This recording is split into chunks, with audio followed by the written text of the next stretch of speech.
On behalf of our team at RDIEC, we would like to welcome Kerry Benjoe. Kerry is from Muscopheating First Nation. She has been writing professionally for almost 2 decades. She began as a freelance writer before joining the Regina Leader Post in 2006, where she stayed for 13 years and produced about 50,000 articles. In 2019, she returned to university and received her Master of Journalism and is now the first Indigenous storyteller reporter editor for CBC Saskatchewan. Just a reminder before we begin that after you watch this presentation, please complete the survey found on our website, either by using the QR code or to go to www.rdiec.ca. By completing the survey, you are automatically entered to win a $50 gift card, which will be drawn for at the end of every month. Again, on behalf of our team, Kerry, we welcome you and we will let you take it away. Hi, thanks for having me. As Renette said, my name is Kerry Benjoe and I'm a lifelong journalist. I was born and raised on a reserve right outside of the city of Regina called Pipot. I attended day school there and then went on to attend residential school out in Lebret, Saskatchewan. It is the longest running residential school, and I graduated there many years ago. I had left Lebret and went on to pursue a post-secondary education, and I had the intention of becoming a lawyer, because one of my longtime goals was to do something that was positive, something that would benefit First Nations people. And I thought being a lawyer would be something that would be useful, something that I could help First Nations people achieve a measure of equality and raise their voice within Canada.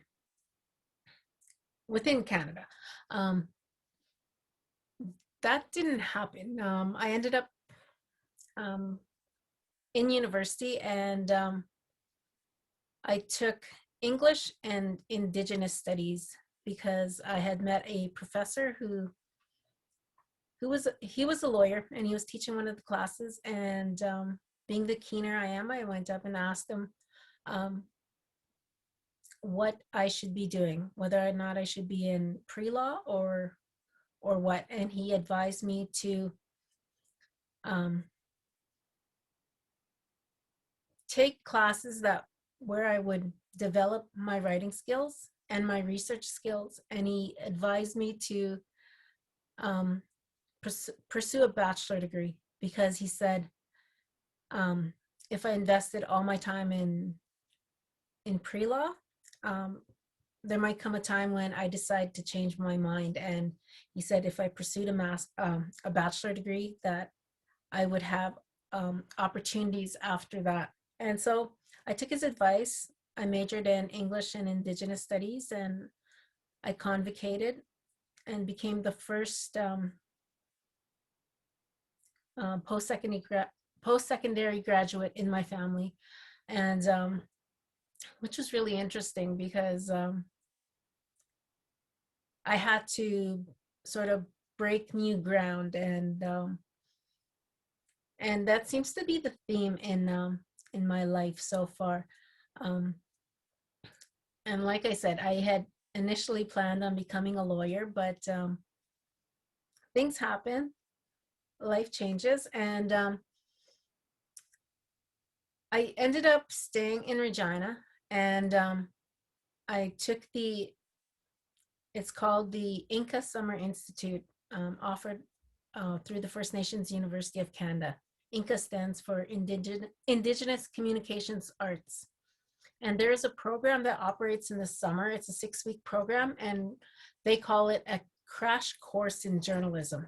And so I took that, and it was in that class that um, I realized that I really liked writing. I produced my first print article for Eagle Feather News, and I think the that's when I was bitten by the journalism bug. But I didn't really know how um, to enter the field, because I was the first college graduate in my family, and so I didn't have a lot of connections. But I kept at it. I kept doing freelance writing whenever it popped up. I wrote for a number of different independent magazines and newspapers. Um, and the reason I chose print is because I was somewhat of an introvert at the time, and I really enjoyed the writing process. And I didn't want to be in front of the camera, and I didn't want to be on radio, but print seemed to be the medium that really attracted me. And because I continued writing for freelance writing for a number of years. I did work for the Regina Public Schools during that time, but I was doing freelance writing on the side. And when an opportunity popped up at the Regina Leader Post, I applied, and with my portfolio of clippings from these different um, newspaper sources, I I was hired, and I went on to become the first Indigenous person ever hired at the Regina Leader Post back in 2006. Um, and I can say that I really found my place in life. I really enjoyed um, the the constant change. Every day is different when you're a news reporter. You never know what you're going to be sent into. I was a general assignment reporter, which meant I covered everything from court, municipal politics, provincial politics, federal politics, health, education, um, Indigenous issues, and breaking news. This breaking news is when you go out and there's something really that a plane crash and they need somebody there right away. And so that was sort of like the fun work. Um, and so that constant changing environment really kept me interested and engaged. And so I ended up staying at the Regina Leader Post for 13 years. And in 2019, an opportunity to pursue my master's in journalism popped up, and I went to the U of R, um, the School of Journalism. And in 2020, October 2020, I convocated with my Master of Journalism, and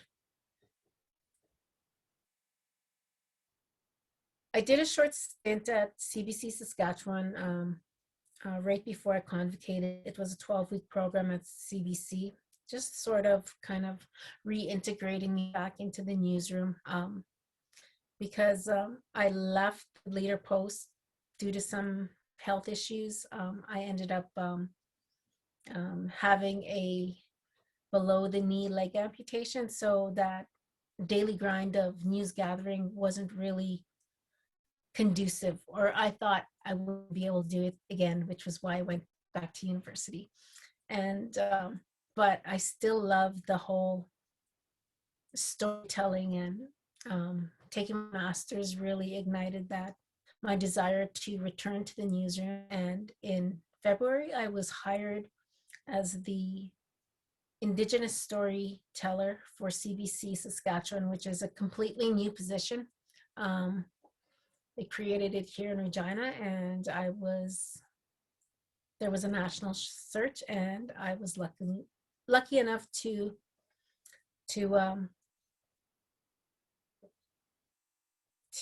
be hired. And that's where I am right now. I'm in the process of learning how to tell stories, but not just in print form. There's radio, there's television, there's online. And so I'm really in the process of relearning different types of storytelling. One of the reasons that I got hooked on being a journalist was how fulfilling the career is. Um, I was just little, um, a little girl growing up on reserve who never had any ambitions of becoming a journalist, or I was a little introvert, and being in the position I am now, um, if I didn't take those opportunities that presented themselves, I wouldn't have found my place in life. One of one of the highlights of one of the things I look back on is the fact that I actually interviewed not one but two prime ministers, Prime Minister Stephen Harper and Justin Trudeau, and it's amazing the amount of impact, the amount of access a journalist has when during their job. And I was I I want to share a story about something that's really that I hold close to my heart, being an Indigenous woman and being a mother and having daughters. And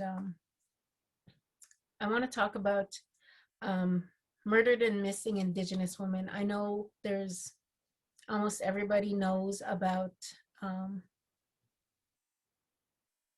about the issue, but back when I first started at the Leader Post back in 2006, it was a very small movement. It wasn't talked about. Um, I remember being an intern at the Leader Post. I was there maybe 3 or 4 months when I came across some information on um, on an event that was happening.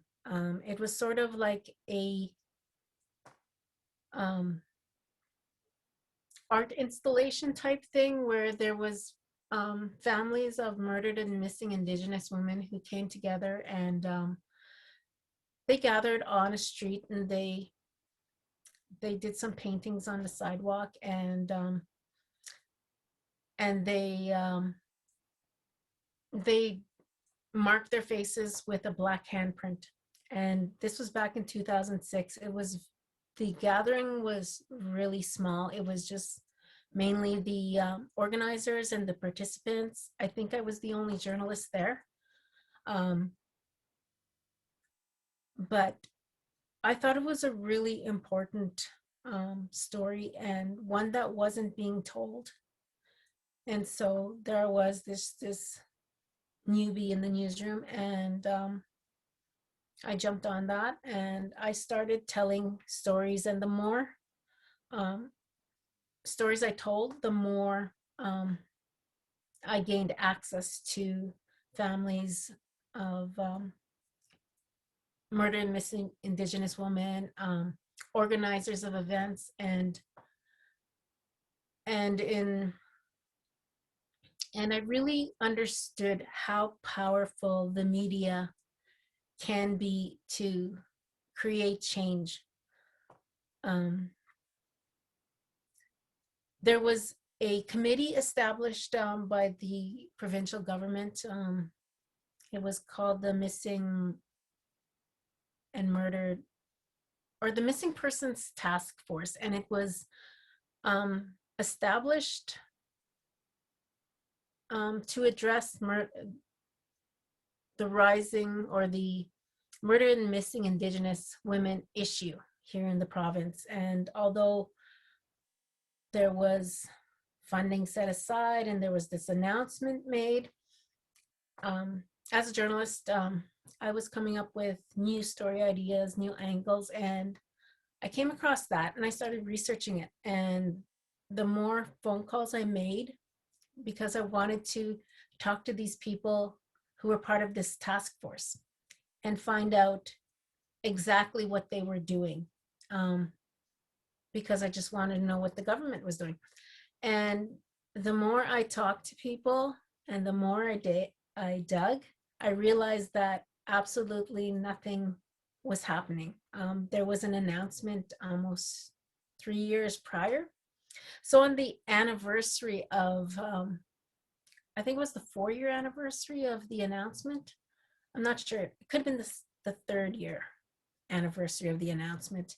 Um, my news, my assignment editor, he's the one that I would pitch the stories to, and he would take whatever I pitched and take it to the story, the ones who decide whether or not it's going to appear in the paper. When I told him about my progress, and he was like, hey, you got a scoop. And so we held off on it, and I did the research, and on the anniversary of the announcement of the task force, we released a front page story saying what has been done, and we said absolutely nothing. And it was really interesting because the the province was sitting, so the opposition holding up the leader post with my front page story, um, brought it up and raised it with the government and said, um, and called them on it and said, why hasn't anything been done? And by that afternoon, they had all their committee members in place and willing to talk to me. And I was getting phone calls, and um, the government communications people were contacting me and trying to set up interviews and letting me know who was hired, et cetera, et cetera. And I think that was that was when I realized how important the role of the journalist is in holding people in power to account, the decision makers, the policy makers, the politicians. There's only one group that has access and the ability to question them and get answers. I know there's a number of times the public approached me and with stories and said, well, we can't get answers. And so that's one of the jobs of the journalist, is to bring these important issues to the forefront. So it was really and so I continued working in the area of, it wasn't my focus. It was just something I did in addition to everything else I was doing. Whenever there was something that came up in regards to murdered and missing Indigenous women, I would cover it. And over the course of, I think it took about 15 years before the federal government made the actual announcement that they were conducting a national inquiry. And it's really something to see how something so small, just maybe 20 people gathered on a city street, trying to raise awareness.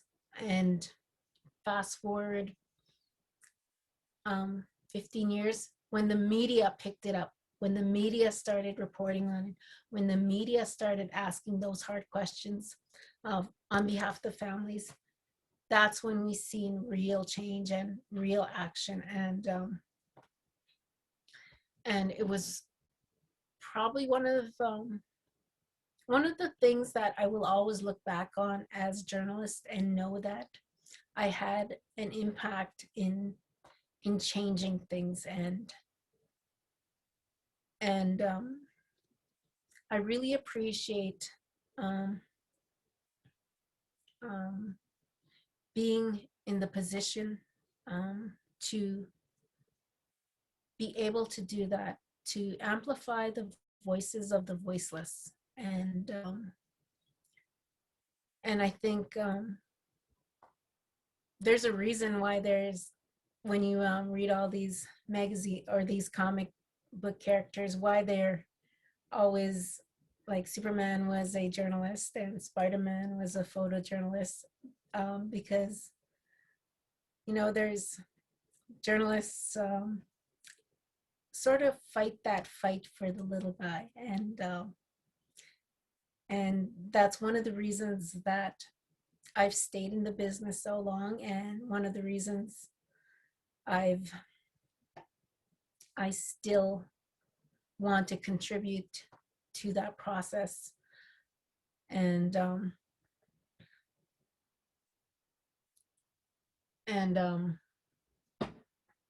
I don't think I will be leaving anytime soon, but I'm really looking forward to how things are going to look in a few more years as the demographics change and we get more people pursuing these different careers. I know there is such a need for more Indigenous people to get involved in journalism, as well as other people of color. I think we bring a different aspect to storytelling that's really needed, and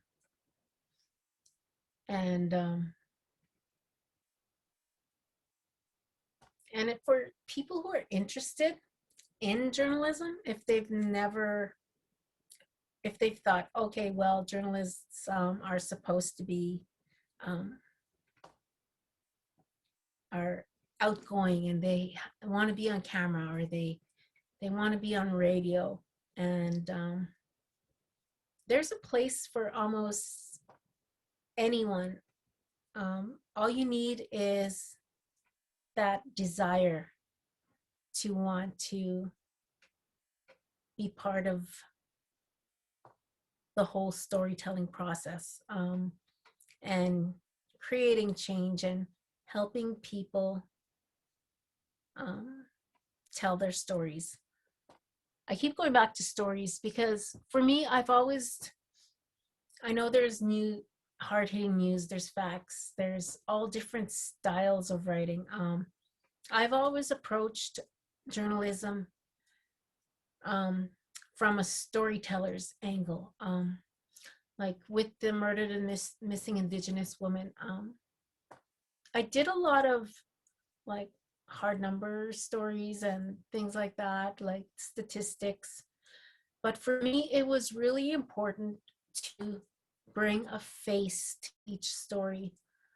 Every story I did, I included the voices of the family. I included the voice of, or I tried my best to include the voice of the person who was missing. And how I was able to do that was to interview friends and family and find out more about this person, that this person is not just another statistic, but rather someone who was loved, someone who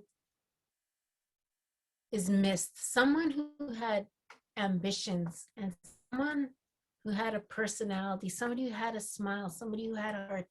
And it was really important for me to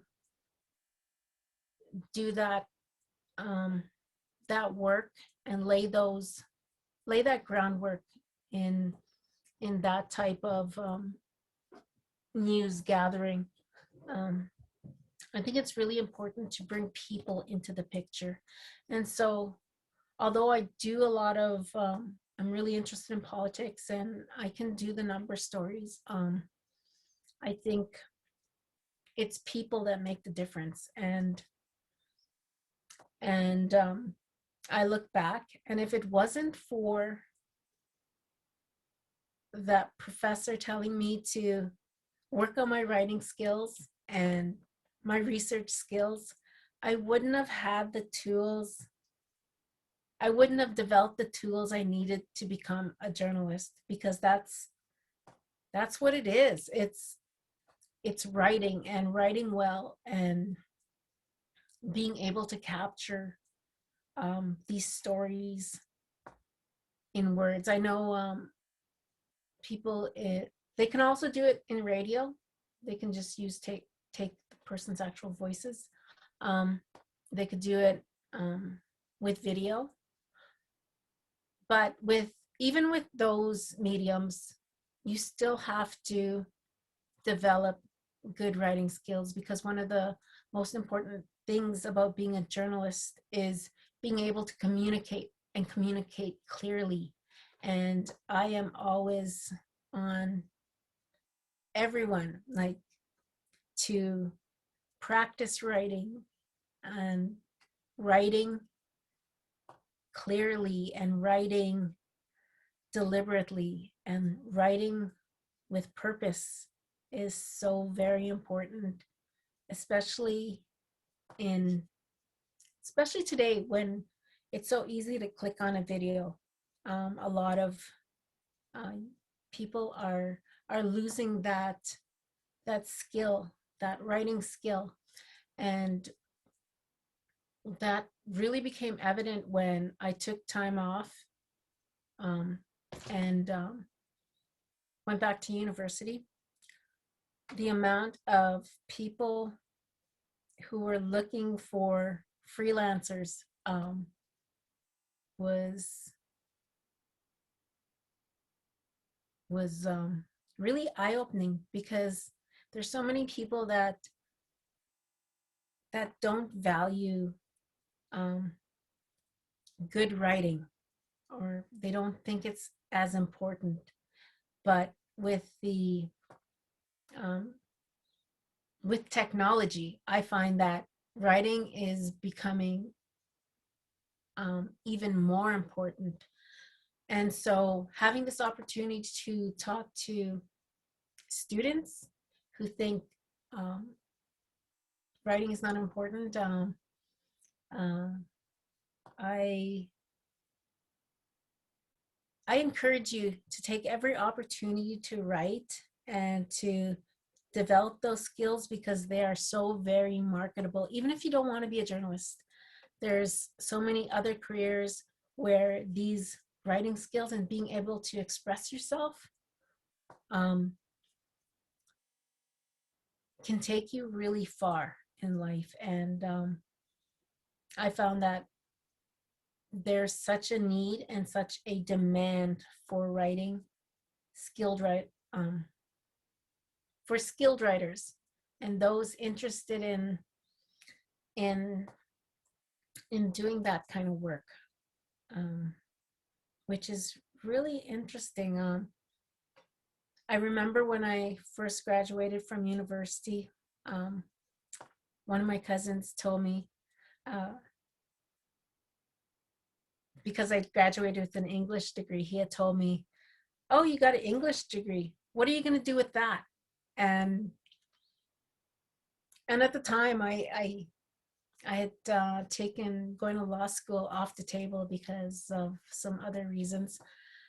I was really kind of dumbfounded and didn't know what was next.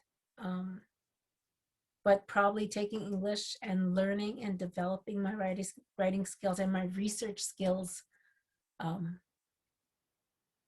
paid off immensely. And we're really fortunate here in Regina, because we have an actual journalism school. Um, it focuses on different storytelling mediums. And if someone was interested in pursuing journalism, I would say connect with the J School. The people there are so very helpful, and they can you can take a class or two, and they can help you. I know there's different processes to get into to get your bachelor of journalism. I didn't go that route. Um, I took the tougher route and went and did something else, but it was still applicable because when I was hired because of my English degree and my writing skills. And so I don't regret um, majoring in English and getting that English degree, nor do I regret taking that, studying Indigenous history, because it really helped me in my job, and it helps me even now. It helped me to learn about things that I didn't have an opportunity to learn growing up, because Indigenous history been very hasn't been taught much. And if you're and you have to actually go out and find that information. So I developed those research skills, and so everything that I've done sort of led me to where I am. And looking back, I'm really happy that I chose this path, because I I don't think I would have got the same job satisfaction if I decided to become that lawyer. Maybe I would have made more money, but there's something really um, satisfying when you know that you have the power to create positive change, not only for one person, but for large groups of people. Um, I'm not sure how much time I have. Um, You're doing well, Kerry. Yeah, actually, if we maybe just want to open it up for a few questions, and maybe we can direct a few comments. First of all, thank you so much for your presentation, for talking from the heart. Like you said, I think role model is so important, and it obviously took a professor to kind of guide you down this path of journalism, which has paid off probably tenfold for you in a number of ways, like you stated. Um, Maybe is there any questions from our other facilitators? We'll just get them to on mic right now and maybe just ask. That would be great. Well, it was very good, Kerry. I don't have any questions so much as a comment. I found it really interesting at the very beginning when you talked about the process you kind of went through, that you didn't want to do radio, you didn't want to do television so much, and still found a way to be involved in print journalism. I think that's kind of a neat process that you kind of thought process that you went through there. I think that was good for kids to hear. Yes, like you said, there's different ways of getting into the journalism school. I mean, you chose to go basically through a degree in English, and that led you into getting your master's through journalism. And I think students need to know that as well too, that there are different ways of getting that end result or that degree potentially too. And we are very fortunate in this city to have the School of Journalism right here at our university. So that's great. and I think it's also um, okay to change career paths. You don't have, like, if you're set on something and that's what you want, go for it. But also be open to possibly taking a different route, because you never know what's on the other side. Um, like I said, I don't know if I would have gotten the amount of job satisfaction had I pursued my original goal of becoming a lawyer. But I'm glad things happen, and I ended up here. And I don't know, I'm a real promoter of journalists and people wanting to get into the field, even if you just want to be in the, just get a taste of it. um, it's interesting. It's a really good way to learn how to manage time, meet deadlines, interact with people, um, become an extrovert. Like I said, I was an introvert. I never wanted to talk to people, but being a journalist, you have to jump in and you have to talk and you have to ask questions, and there's no time to be shy. But it's really, it really builds you, and it gives you um, a real, it builds your confidence. And even if you don't want to stay in journalism, even if, like I said, it's not the most lucrative profession, but it's you get a lot of job satisfaction out of it. You still can earn a very good living being a journalist. But one of the things you'll find that a lot of people working in communications were once journalists. So they learn the news side, and then they take their knowledge that they learn and they're able to apply it to different positions where, maybe benefits and pay are a lot higher. And so that attracts a lot of young journalists to pursue communication. So there's room to change careers, even if you don't want to stay in journalism. Um, I'm choosing to stay in journalism um, just because I enjoy it. But I know a lot of people that move out of journalism and are into communications, and they say that, they learn so much, um, like time management, meeting deadlines, being able to communicate, developing strong writing skills and communication skills. And those all help them in furthering their career in other areas. So even you can use journalism as a jump off point for other careers. So I just want to add that, because a lot of my friends are in the communications business. And so there's a lot of, you can start off young, journalist, and then move on to a cushier job in communications, and still have a very fulfilling career, a long fulfilling career. So Kerry, if there's one thing you could say to your younger self, or maybe to those young women, young girls listening to this presentation, what would it be? Especially to Indigenous, students, and to all students, basically. don't limit yourself.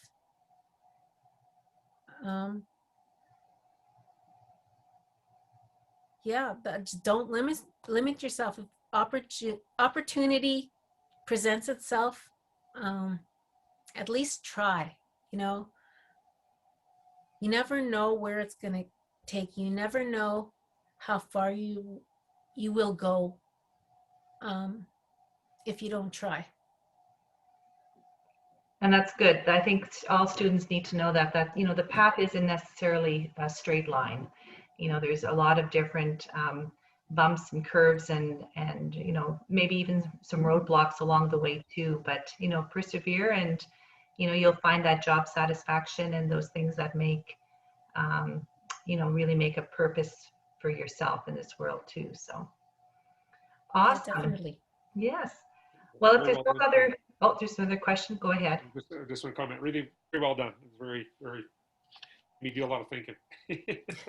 I'm an introvert too. That's why I say that, because I think sometimes the power of an introvert is that we tend to reflect a little bit more. And I think journalism is a way to, I know there's deadlines, but you're not on the spot so much. You can take some time to reflect and put the proper words down. Is sometimes easier in writing. Yeah, I was a thinker. I'm still always a thinker, but yeah, it really helps. It's it helps being an introvert, but it also helps being an extrovert, and being able to switch between those two roles is really, it's really helped build my confidence. And I think being confident is really necessary when you're walking into places where often you don't know anything. So